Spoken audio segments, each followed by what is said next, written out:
Welcome back, traders and investors. I'm Nick from Parabolic Financial, again taking a look at stock market basics. This is the third video in a series talking about the three main types of investing strategies.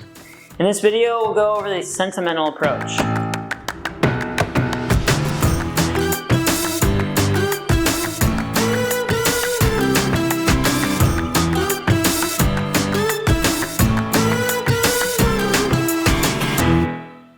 The sentimental investor tries to determine if the stock will gain interest, causing stock price to increase.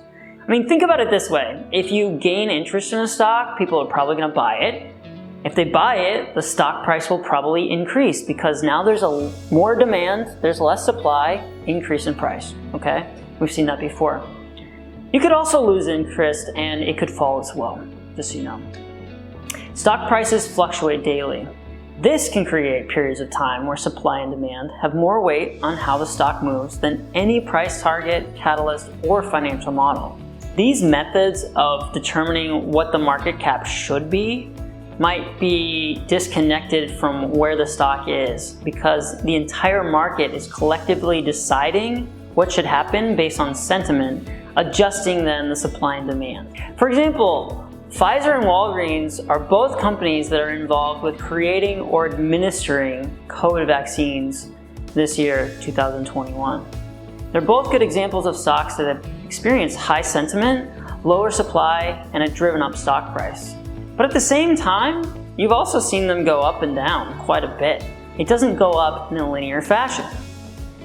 Another example might be the government's attention on green initiatives.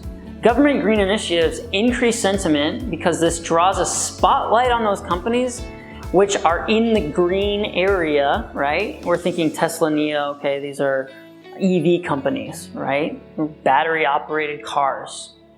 It's going to lead to more funding opportunities that can spark more growth for these companies. When there's a positive development in a company, traders and investors might start to feel a little bit of FOMO, fear of missing out, and start to create excessive demand in a short amount of time. Sometimes the sentiment of a stock can increase the price way higher than what any analyst or fundamental investor price target would have. This is what many professional investors would call speculative buying, or hope of future potential in the industry or company. Sentiment is pretty simple when it comes down to it. The more positive expectation a company has, the more likely the stock price of that company will increase in value. This type of investing tends to lead to some very risky investments. If you fall into the FOMO trap and start investing in stocks when they're already overpriced or maybe just overhyped, this can cause you to be blind because sentiment is hard to quantify. And sentiment can change on a dime.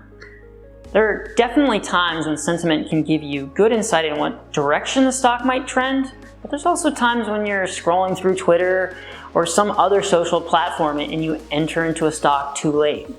If you watched the last video, we talked about risk-reward ratios. If you're getting into something too late, the odds of you going up a certain amount is a little bit less than your odds of going down.